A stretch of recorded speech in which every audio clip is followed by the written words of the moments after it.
When I first found out that Eddie wanted to do this film and I read the script, I was like, oh man, we're gonna get killed on this thing, you know? You really wanna do this? He's like, yeah, we gotta do it.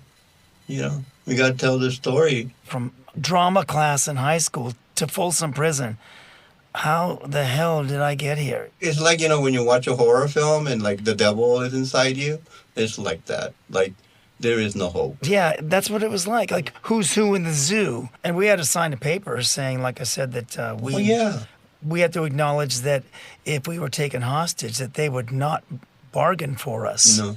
And we had to sign Red that. sign of relief. And you signed that release? Yeah.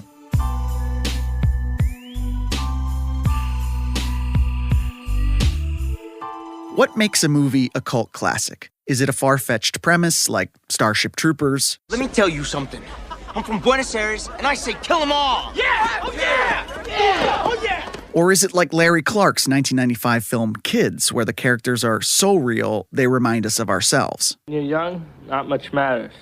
When you find something that you care about, then that's all you got. What could movies like Fear and Loathing, Clue, and American Me possibly have in common? I think it's that they create worlds we want to inhabit, without any of the real-world consequences, of course. These worlds can be all kinds of things. They can be fantastical, futuristic, hyper-realistic. They can be fun, dangerous, or the best combo, fun and dangerous. But it's the fantasy of escaping into this world that makes cult audiences become obsessed. And once obsessed, the characters inhabiting that world become almost real to us. I think Edward James Olmos, in directing American Me, intended for the film to feel real. I'm not sure he intended or wonder if he even understood at the time that people would actually want to live in the world of American Me, to be friends with the guys in the fictional gang depicted in the film, that kids would glorify and even want to join a gang after seeing the movie, the exact opposite intention he had for the film. Maybe part of it is just the performances. It's not unexpected that when a great actor like EJO directs a movie that he'd get the best performances out of his actors, but some of these characters have become legend in certain communities, and I think we have to credit that to the actors themselves who brought these characters to life. My name's Daniel Villarreal, and I played Little Puppet in American Me. Daniel Villarreal first met Edward James Olmos acting alongside him in another classic movie, the 1988 film Stand and Deliver. Where's your equipment? Got it. Gotta come to this class prepared. Do the work in my head. Edward James Olmos plays this teacher in The Hood, and Daniel plays his difficult student. In a famous scene, Daniel's character gives his teacher the finger, and EJO turns the insult into a math problem. Finger man, I heard about you. Are you the finger man? I'm the finger man too. You know what I can do? I know how to multiply by 9. 9 times 3. 1, 2, 3. What do you got?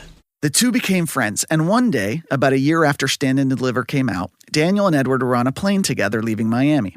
Edward, or Eddie, as Daniel calls him, told him about this project he was directing, a movie about the origins of a notorious street gang known as the Mexican Mafia. And he asked Daniel if he wanted to be in it. And despite some reservations, Daniel said yes. One of those tiny decisions we make that we never anticipate will change our lives forever. Eddie had told me that we were going to do American Me. And to me, it didn't matter what character I was going to play. I was just part of, it's just more like, it's like a mission, you know, like we're doing something. To see ourselves portrayed as we are, who we really are, you know, in an honest way. We make more than movies, we change the way people look at us.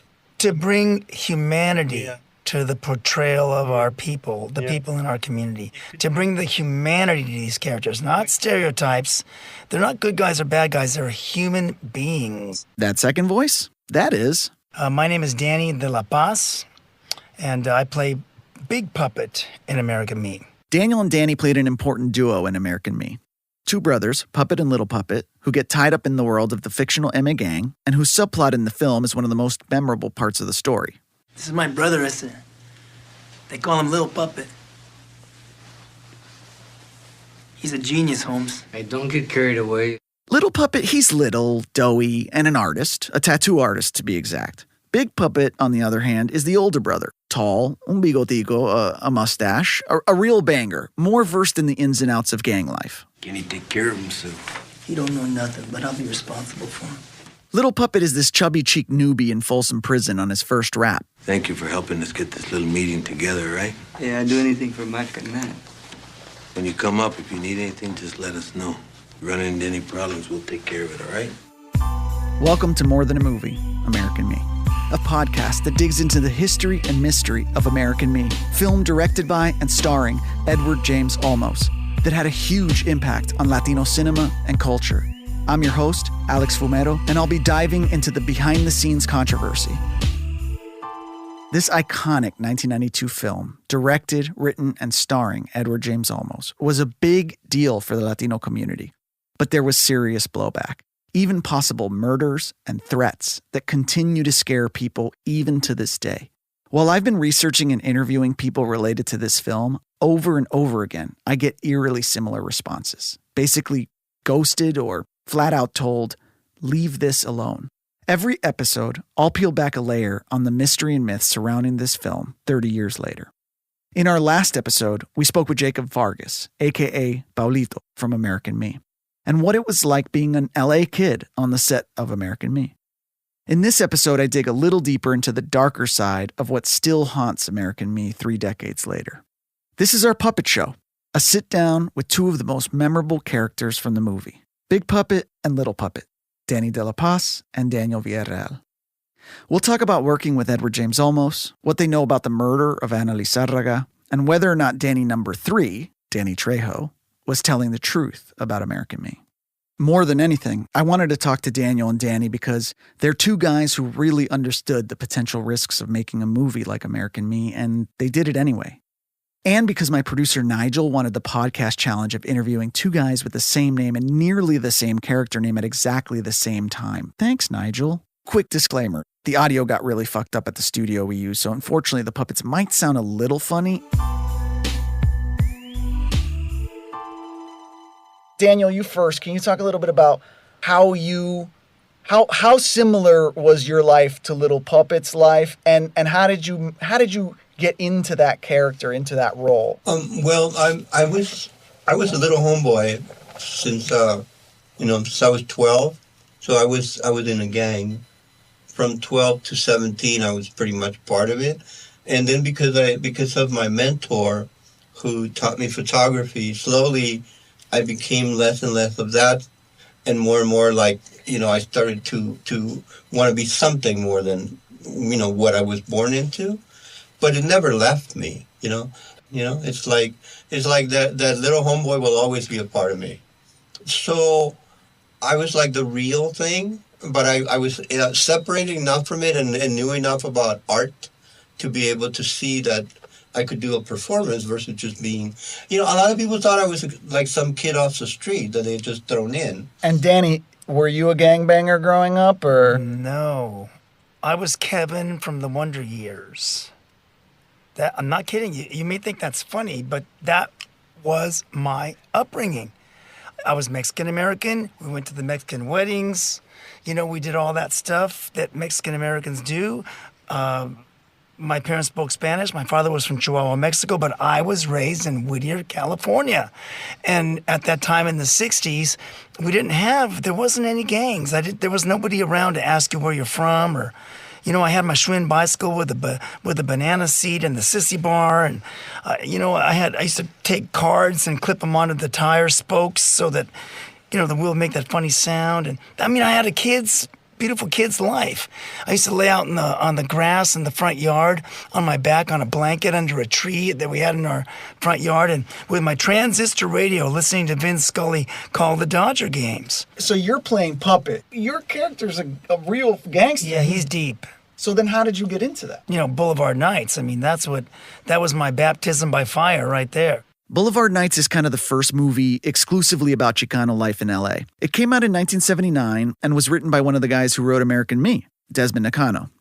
It's the story of a young boy, played by Danny De La Paz, and his slow indoctrination into East LA gang life. Those real gangsters that they put in that movie to be the gangsters that were in my gang, the VGV, they were the real deal. And they embraced me and let me into their lives and taught me what it felt like to be them and what it was like to be a homeboy, who grew up in that environment and was surviving in the, mid to late 70s or whatever. Yeah, that was an amazing experience being with them, something I would never forget. If it wasn't for my experience in Boulevard Nights, I don't think I would have been able to have pulled off a role like Puppet in American Me. And let me tell you something. People may not have respect for it. They judge, oh, you're playing a gangster. Why do you play those gangster roles? Playing Puppet in American Me I would put it at the difficulty level of, let's say, playing Hamlet. Can you tell me about what the audition process was like? Eddie pretty much knew everybody already. He knew all of us. He would just get all of us together. Okay, he would decide at this time in this place you're going to meet, have these large tables, and give us all scripts, and then say, okay, you read this, you read this, you read that, you read that. So we'd read that for like 10 pages or whatever, and then he would switch it up. And after we read like to page 30, he said, okay, now you read this part and you read Puppet. And it was so relaxed because you weren't like just one-on-one and all nervous about your performance. There was everybody and their grandmother sitting there and you're just reading from the script.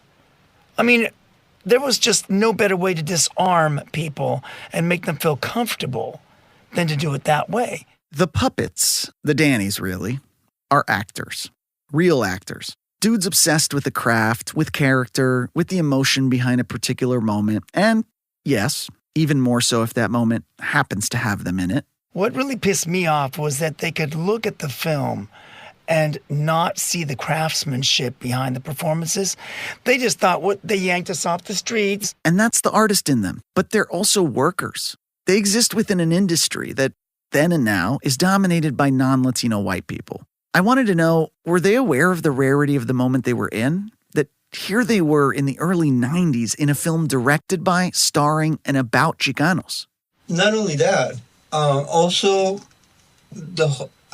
almost the whole crew was Chicano. Everybody. It was like a big giant the grips, family. the electricians, the sound department, and not only costumes. that we were all on the same page, we partied like mofos till like 5 a.m, and then we went to set, It was great. It was a great... He partied. I didn't party. It was a great experience working on the film, though. Yeah. The bond that we all felt with each other. Man, and the fact that we were finally being recognized. This was an A picture.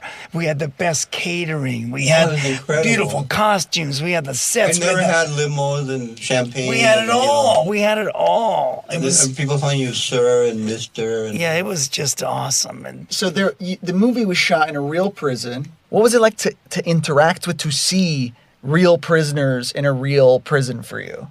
For me, it was such a remarkable experience. When we first got there, remember we would be up on this like a platform, kind of at the far end of the yard, where you could observe the yard, like you were studying wildlife or something. Game, yeah. It was like, there's the lions and there's the... Yeah, you see the lions are going to eat those things over there. Yeah, that's what it was like. Like, who's who in the zoo. And we had to sign a paper saying, like, we had to acknowledge that if we were taken hostage, that they would not bargain for us. No.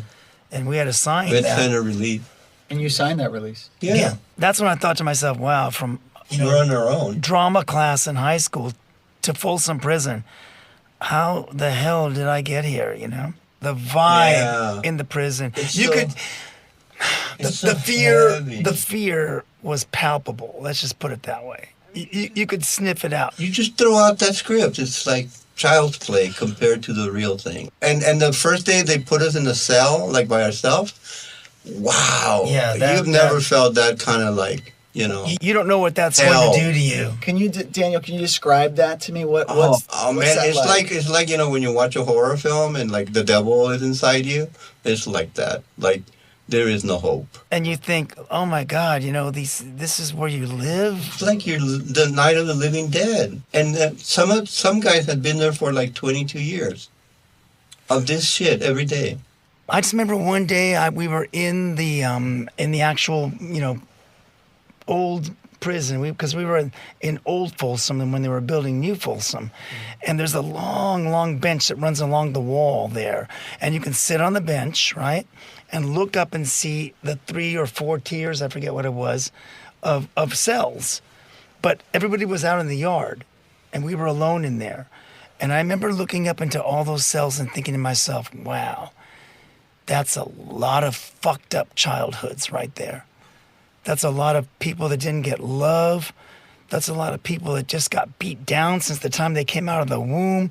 That's a lot of negative stuff. And that's what I saw. I saw 5, 6, 7-year-olds just standing there behind the bar staring back at me. And I thought to myself, there before the grace of God go I, you know? Could have been me.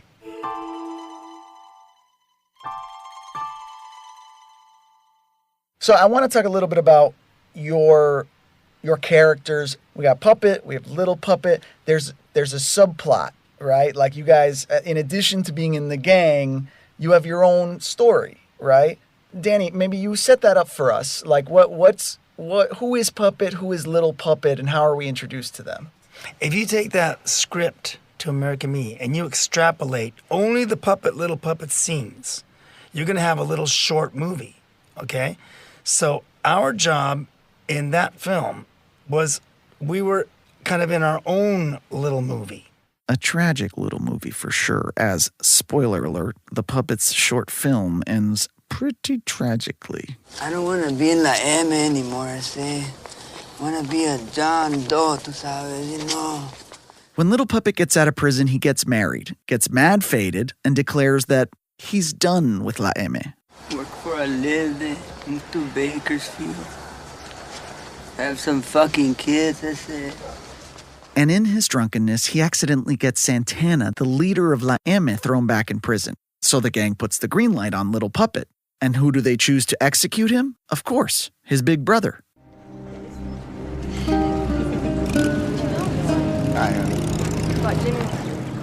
Let's go.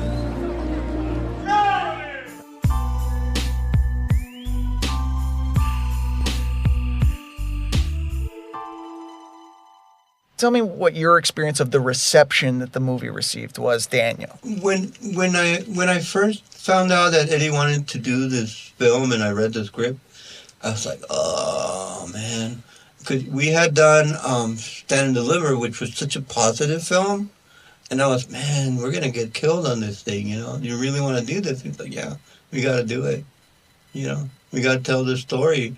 So we were kind of braced for it. There was such a negative reception to it when it came out. God. You know, people hated it. You know, they were so sick of being portrayed as, you know, like animals, you know. Who hated it? The entire community. Well, It bombed. I mean, basically. let's put it this way. People would walk into the theater at a screening, let's say, and there was a lot of, you know, energy and enthusiasm, and they were buying their popcorn and getting their Cokes, and everybody was talking. You hear the volume of the sound.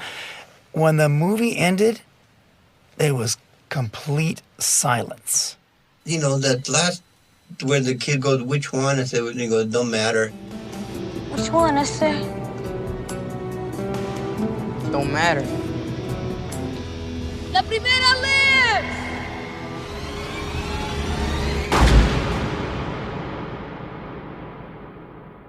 You know, the hopelessness of it impacted everybody that saw it.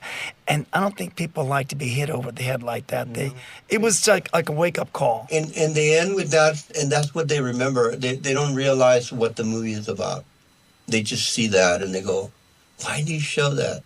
You know, why are you showing it? Why are you tearing us down? Yeah. Why are you making us feel bad? Why are you making us look at this? This was just We're trying to this- sweep it under the carpet. We're trying to put it in the closet. We don't want to look at this. But that was the whole point. Like you said, shedding the light. When that movie was made, like, and not just for your personal careers, right? Like that's a separate, but just for people like you as a whole, were you like, shit, man, maybe it's changing. Like maybe now we'll be seeing more people like me in movies. Did you ever have that thought, or were you like, nah, this, I know how this place works? I think I knew when I saw the reviews. Oh, I couldn't believe the ignorance of these people who were writing these reviews. They didn't know. They didn't get it at all. Did whoosh, right over their heads. What really pissed me off was that they could look at the film and not see the craftsmanship behind the performances.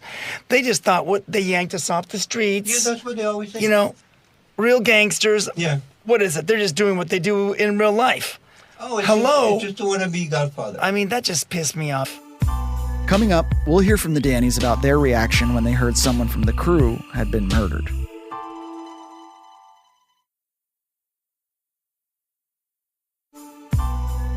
Welcome back to More Than a Movie. I'm Alex Fumero, and we're talking to the actors Daniel Villarreal and Danny De La Paz. We'll hear for the first time what it was like when they found out the movie they made was getting people killed back in Los Angeles. But first, the critics. The movie actually got pretty good reviews. Roger Ebert gave it 3.5 stars. And Ebert said something really interesting in his review.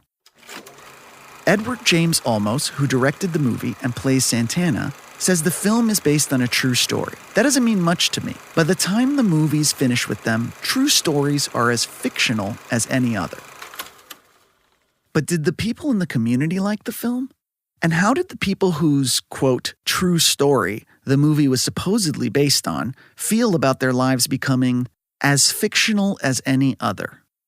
We know Mexican mafia leader Joe Morgan filed a defamation lawsuit against Olmos after the film's release. Not to mention Danny Trejo's account of his alleged conversations with Morgan. I'd say that's 2 thumbs down. And then there were the murders, the film's gang consultants that were killed after the movie's release, including longtime gang interventionist Ana Lizárraga. I didn't want to make this interview about that, but I had to ask.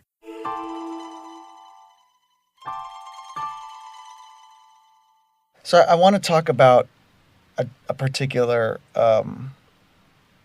drive-by murder that occurred not far after the release of the film. Yeah, it was in May. The film came out in March, and she was murdered about 2 months later. And some of the speculation is that it was in connection with the making of this movie. My understanding is that she had a relationship with La M prior to the movie. Obviously, she was our technical advisor, and then she ended up in the movie. But she was brought in because she knew that world. And so my understanding was that there was some kind of beef that had something to do before the movie. I don't really know. I don't either, but I think American Me was, maybe the straw that broke the camel's back. But there was more to it than just American Me, is what you're trying to say. Yeah, because I've been hearing things, and then recently I read, an interview that Danny Trejo did for GQ, where he basically is saying that Eddie almost lied, And then I made a comment on that saying, if that is so, why were we allowed to shoot at Folsom? We could never have made the film without a green light. Why were we allowed to use like 300 prisoners? Yeah. They could have killed us at any moment if the mafia had ordered it. Yeah. We were in France, along the Riviera at the Cannes Film Festival with American Me, when we heard the news of Anna's assassination, basically. And I remember feeling a little bit scared. I was in a foreign country. I was far from home. And I was like, wow, what am I going to be going back home to? It was an eye-opener for me. I didn't know what to think. Do I have to fear for my life or the life of my family for having chosen a role that I liked very much and wanted to play? I do remember feeling that at the time. I want to take a step back and just talk a little bit about who Eddie is and Danny Trejo's. This is what you read in GQ was actually part of his autobiography, right? And one of the things that Trejo talks about is that on his meeting with Edward James Olmos, Eddie came dressed in prison blues, was calling him, Holmes.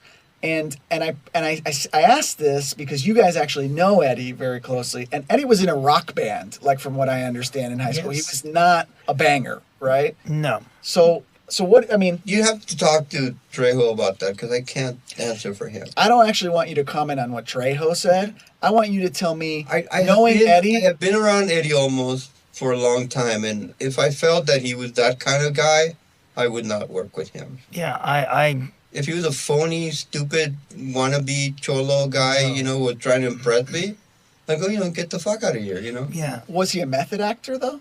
No. He had his own method.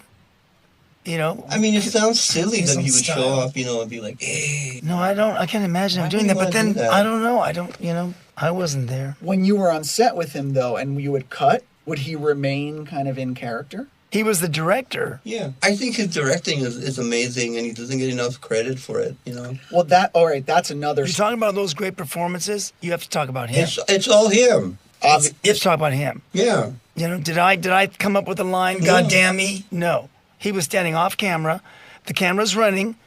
We're doing the scene, and he says, "Say God damn me, God damn me, say it." I just said it because he told me. I could hear him right there by the camera. God damn me. God damn me. And then I saw the scene. I was like, wow, I can't believe how effective that was. He gave it everything he had. Everything. Yeah, we put everything into it. He watched by the side of the camera. You could see him squinting, looking at your performance. He wasn't just looking at the monitor. He was watching you. Yeah, he wasn't looking at the monitor. Oh, yeah. He was in every scene and every line. His imprint is on all of our performances. Yeah. I mean, he wasn't like Fellini where he was doing every fucking part, but he was just right there, emotionally. But spiritually, yeah, he was there in all of us. Coming up, we'll talk 6 Degrees of Edward James Olmos.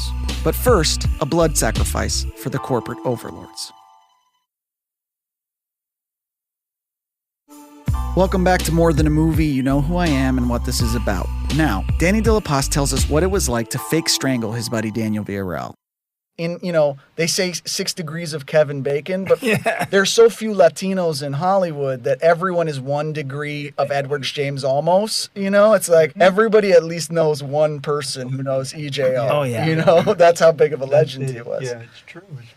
For you guys, can you talk a little bit about, Daniel, maybe you can talk a little bit about who is Edward James Olmos within the sort of Latino film, television, and theater world? What does he represent? He loves his culture. He is the ambassador for the Chicano community. He absolutely wants to tell our stories. He wants to show how beautiful we are, doesn't he? Everything he does. I mean, basically, Eddie's the man. He's the man, and any of us would do, anything for him. I was very much a believer in community.